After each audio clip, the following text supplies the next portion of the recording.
Good afternoon, everyone. Welcome to this week's FOA Live. Jennifer Katrulya. I'm co-president of Family Office Association, joined as always by Rush Olney. Rush, good afternoon. Good afternoon, Jennifer, and good morning, good afternoon, and good evening to all of our guests, wherever you're coming from or joining us from today. So excited to jump in. We've got a topic that is very poignant for Jennifer and and I would imagine for most people. So we'll jump right in. Excited to do this today. As some of you may know from our last show, we've been introducing our peer communities as part of Family Office Association, which include a range of interest areas for our members and our growing community to be able to find a right path and right fit and connect with others who share similar interests or resource needs, and that ranges from our global impact group, which we're very excited actually to be hosting our global impact forum gathering in Fort Lauderdale next week on the incredibly nice 280-foot Victorious yacht. So that's going to be super exciting and really meaningful. Very inspired by all of the people and incredible things that so many families are doing. So looking forward to that group. But within our peer communities also, we have our real estate investment group, our alternatives, our veterans focus, and a number of different interest areas. And this particular one that we're talking about today is our next gens. And so for our next gen group, people try to change and alter next gen into a number of other things, thriving gen, a number of other ways to term it. But essentially, whatever your age group and whatever your journey prior to now, if you are stepping into the leadership role in your family office, or will be, or recently have, you are the next generation in your multifamily office. So what that prompted us to start to talk about, Rush and I were having a broad discussion about just in the course of a journey, a professional journey, personal journey, et cetera, there's some crossroad moments in life where you are responsible for carrying forward the legacy of your family. Certainly in a family office setting, your multi-generational family, if you are responsible for carrying that forward, that is one thing, of course, that you step into, and that is a very serious role you take on. And at the same time, it's identifying for yourself what your journey is going to look like. Just having had a very fancy and I guess well-supported education in whatever path somebody wants to take. And when I say fancy, meaning the access to resources and the access to grades and everything aside, the opportunity to attend and do things that are meaningful and that you opt to do. You still need to decide what is important to you. What are your passions in life? What are your skill sets going to allow you to do? And then how are you going to monetize it? Some families are very comfortable funding their own efforts and deciding to follow where their curiosities are. And others are, very locked up in the investment vehicles they've selected for the generations and the families. So new, we'll call them, again, curiosity pursuits are funded through raises and through really financial paths that are very much like any other startup. And so as we got talking about this today, I thought it was a good topic and good timing and obviously super fun for Rush and I had to have the opportunity to talk about how you balance and move forward those two things, preserving that family legacy and carrying things forward. So and also ties really well into our new membership offering, which is the Innovator membership, specifically designed for startup companies that are going through their various fundraises up through achieving, financial independence, success, and exit. So, Rush, with all of that, of course, I just monopolized the whole thing. Jumped in, but really excited about the topic today. So, and as always, I've gone totally off script. So any preparation Rush did prior to now, I've blown it up. But I'm excited for us to move this forward. And Rush, thank you very much. Yeah, well, as always, the very informative intro, and I appreciate the off-topic canter and gait that you operate in. And I wanted to make one note. So we had a technical issue at one point where the private chat and comments we were not able to see, and now we can. So thanks to our team for sorting that out for us. Thanks, Sander. We were flying blind, so to speak, and Chloe as well, who's not on this week but has been. So I think one thing to note is for every transition, and I'm not sure if I can be heard. I'm lagging. I can hear you. Yeah, you've frozen up visually. We can hear you. Yeah. Okay. I wanted to make sure. But for a seamless transition, especially when you're talking next gen, or in Jennifer and I's case, next group or next person to the helm, the apprenticeship mindset and coming into a family office or business, and wanting to be curious and wanting to be an apprentice and a student of whatever you come into is very critical, because by doing that, you end up being a student of the business and all aspects of the business, and it really gives you an understanding of the inner workings of the family office or the business that you're coming into. So an apprenticeship mindset is crucial before you're going to be at the helm and making decisions. It's a great way to approach what inevitably is a complex business or a complex family office. So coming in and really being a student of each aspect of it.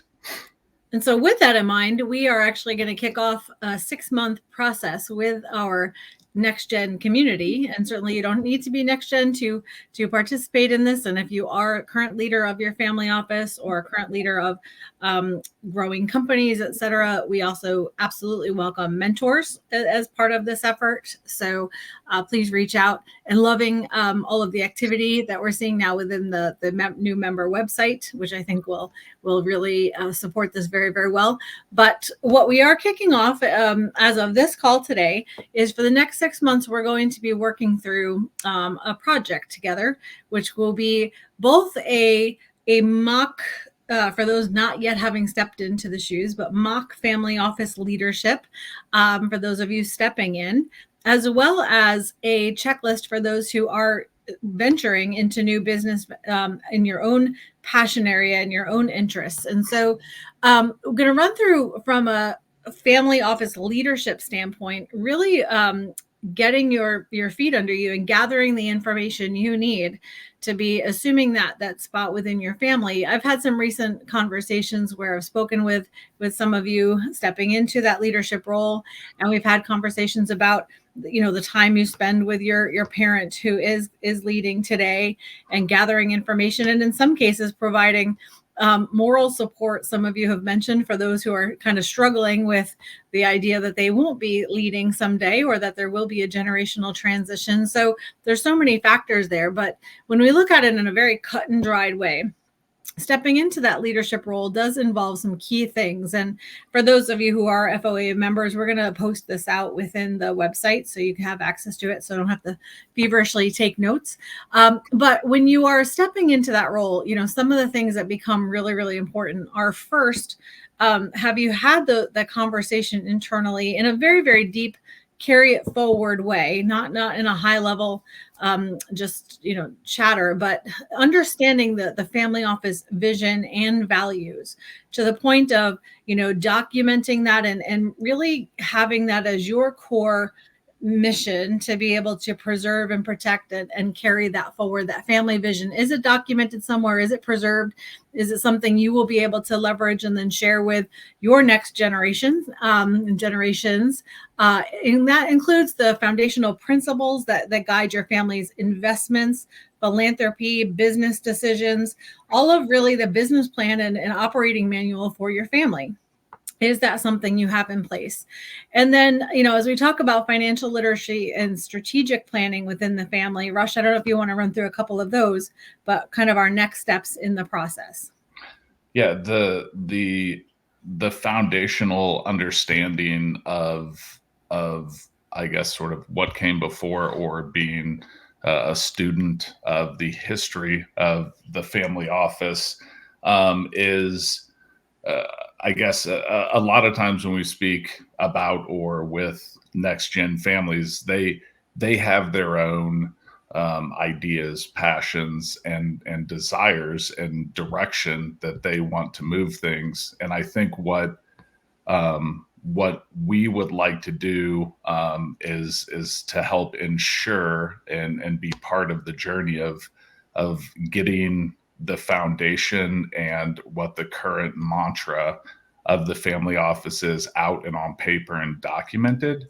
And then once that's in place, the idea of next steps becomes a lot more manageable, and it allows the next gen to forge their own path and to make the impacts that they would like to see, and to kind of steer the direction. It's the old adage of how how long it takes to turn a speedboat versus like a shipping, a cargo ship.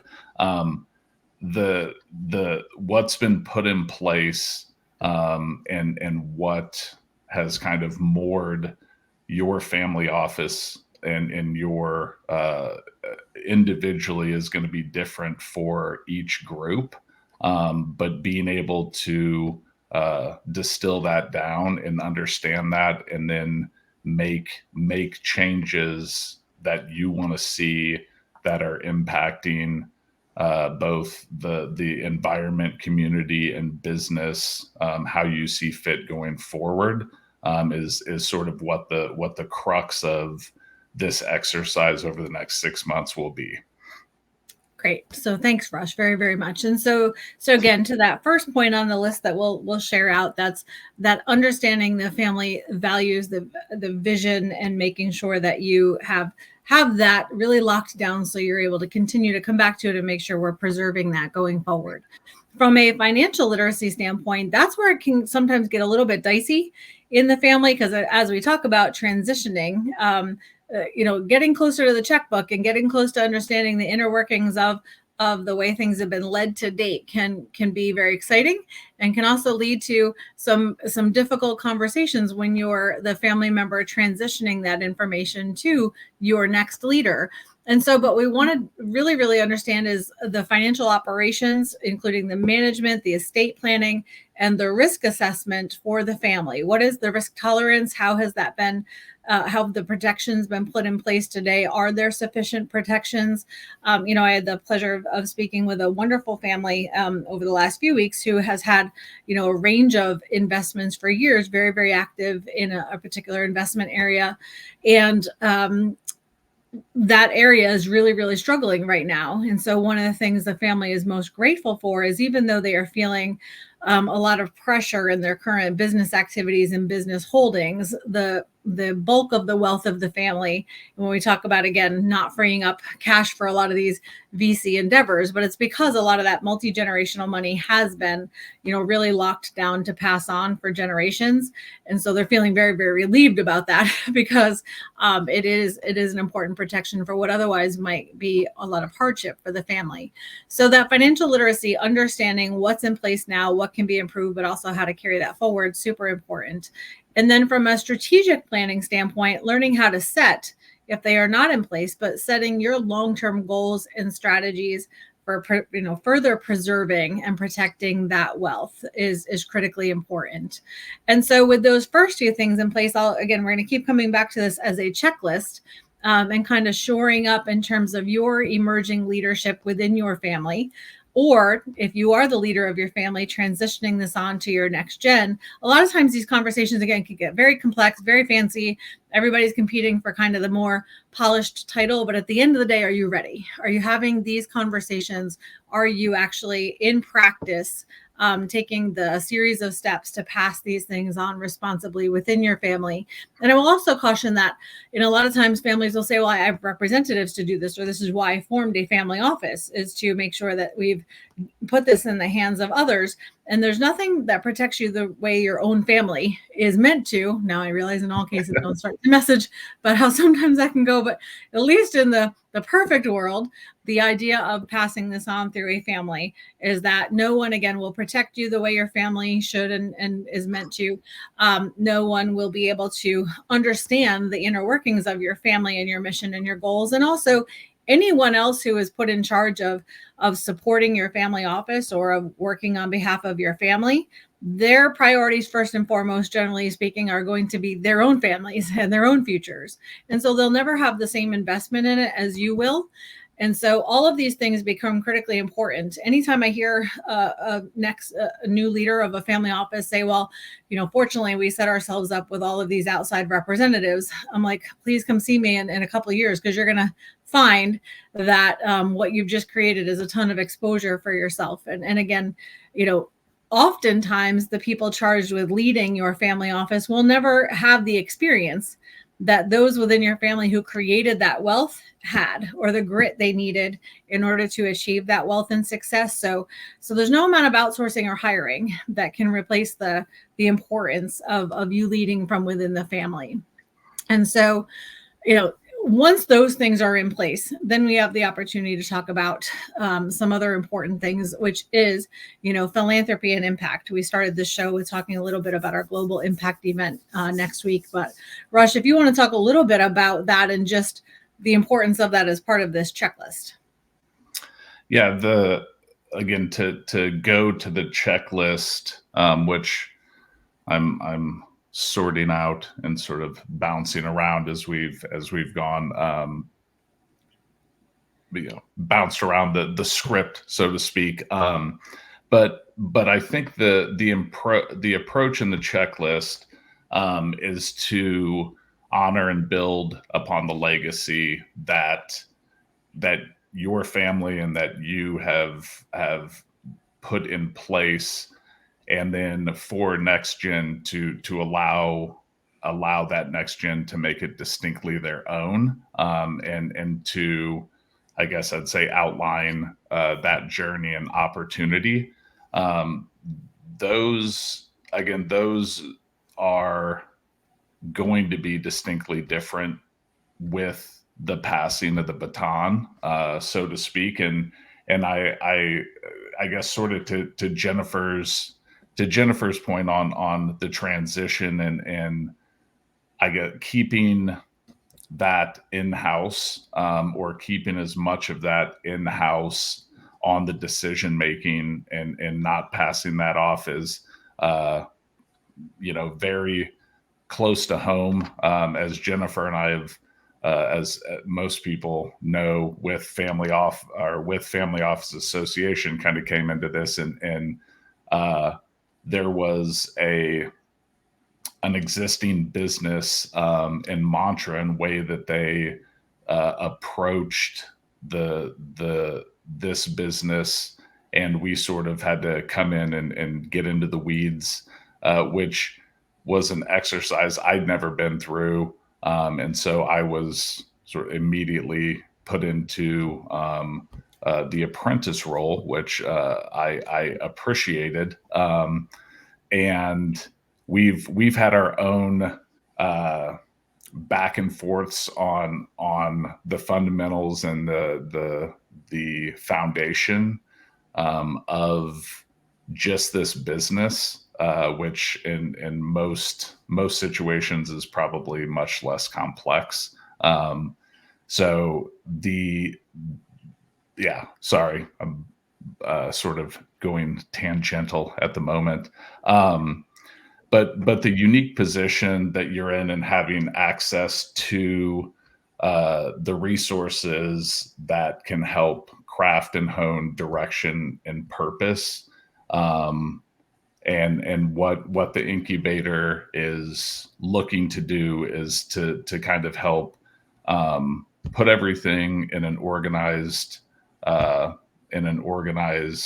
build everything out in an organized way to give a clean slate and really help with the understanding of what where the business is right now, and hopefully then to put some measures and to put some steps in place to help you get to where you want the family office or business to grow.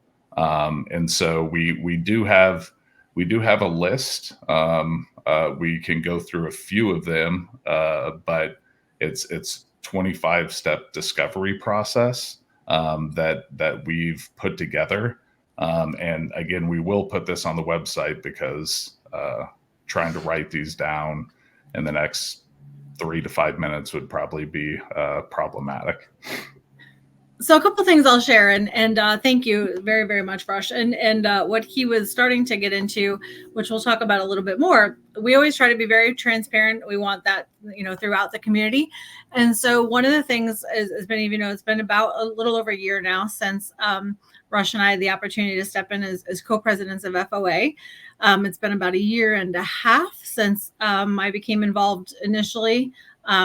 And asked to thank you to Mike Packman, our chairman, to have the opportunity to step in and support operations. And, anytime you're picking up something that has a long legacy, so whether it's a family, a company, anything else, has a culture to it, it has a business plan that's been in place, it has a mission, it has, the way everything has been working and for years. And so with its positives, its flaws, everything else, but it has a way it's been working, and it has a personality associated with it that people have become used to.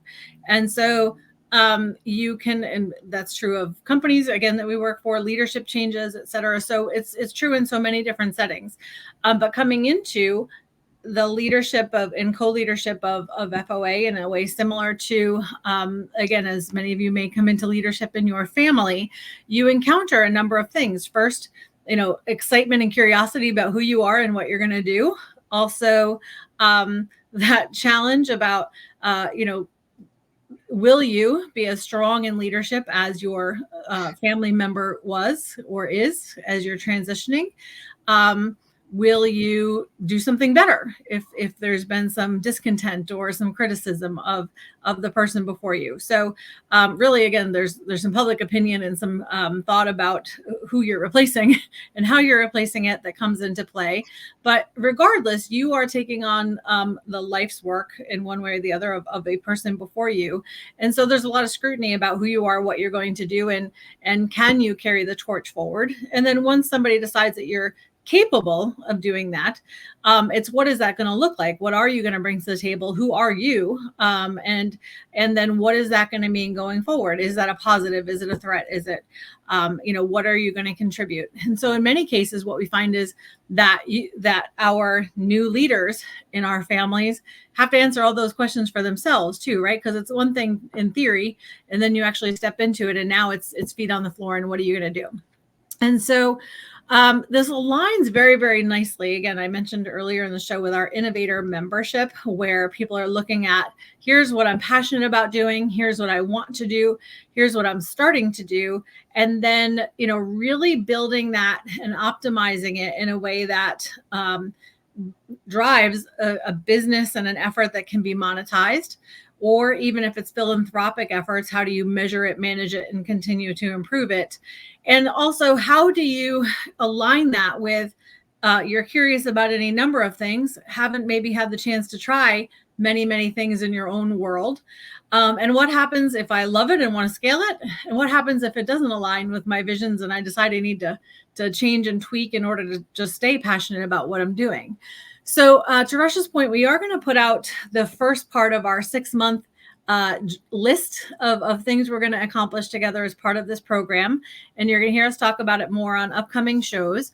But what this is going to be is a lot of very free thinking and a lot of sharing and measuring and managing together as a group and as a community I will be doing this myself, and I'm usually a little bit more out there about being willing to share my vision board. I told Rush I'd be sending him some poster board. He wasn't super excited about that, but I will do it, and I'll share mine out. So for those of you who are, again, stepping into your family or want to do this as a tool to carry things forward, excited to share that with you.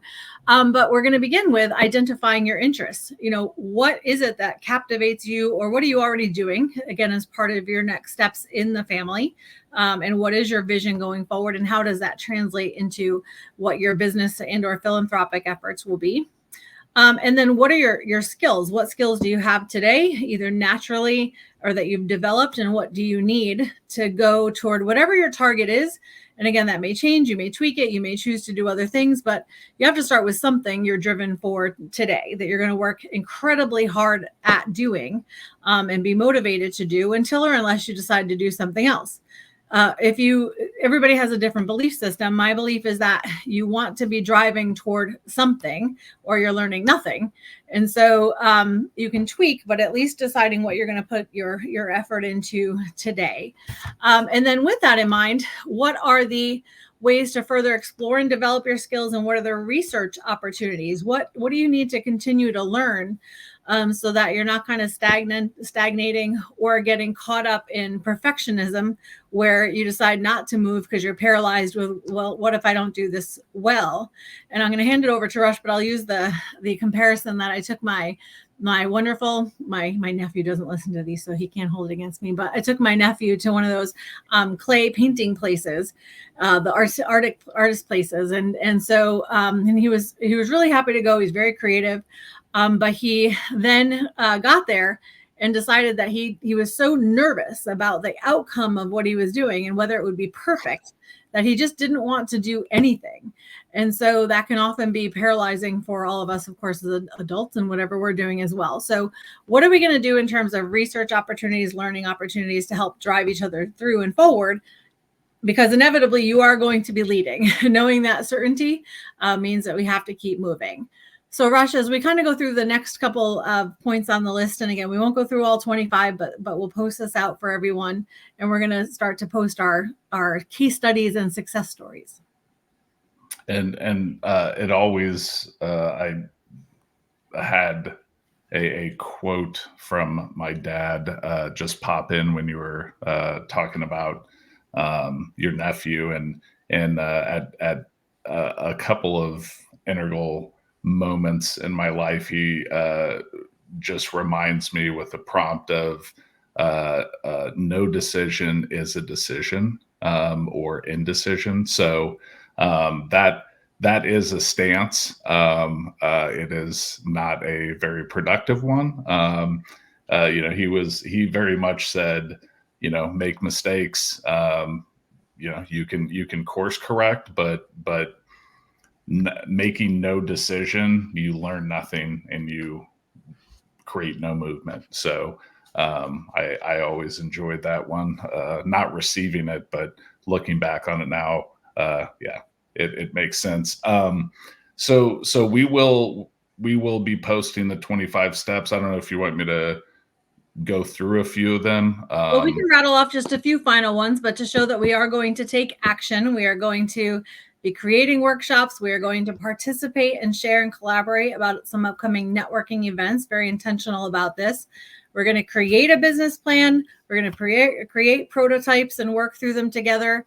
And then Rush, as we talk about, launching marketing campaigns and monitoring progress and success, I know that's where you can drill sergeant this part. Yeah, and so I think it's say the workshop, or it's sort of a framework for evolving what I would call napkin math, or an idea into a somewhat regimented or very regimented process of discovery, implementation, and then hopefully reflection, reassessment, and then celebration of milestones. Or again, if the decisions and the interest that you identified and worked through this ends up being an exercise in education versus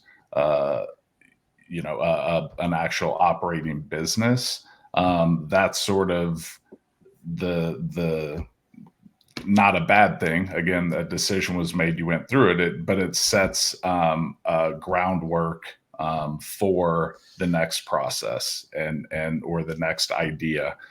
So that's what the thought and the hope is with the program, is to set up kind of an ABC approach to sussing out details, and really building a way to express what your ideas, thoughts, desires, passions, and hopes are, and to have a platform for constructive feedback and for next steps and implementation and action items.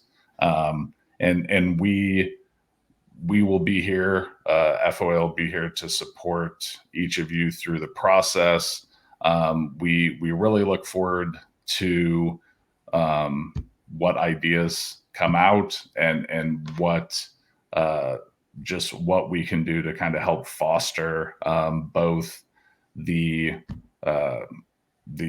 historical tracking and understanding of where the family is now, and also the understanding or the process for moving that forward.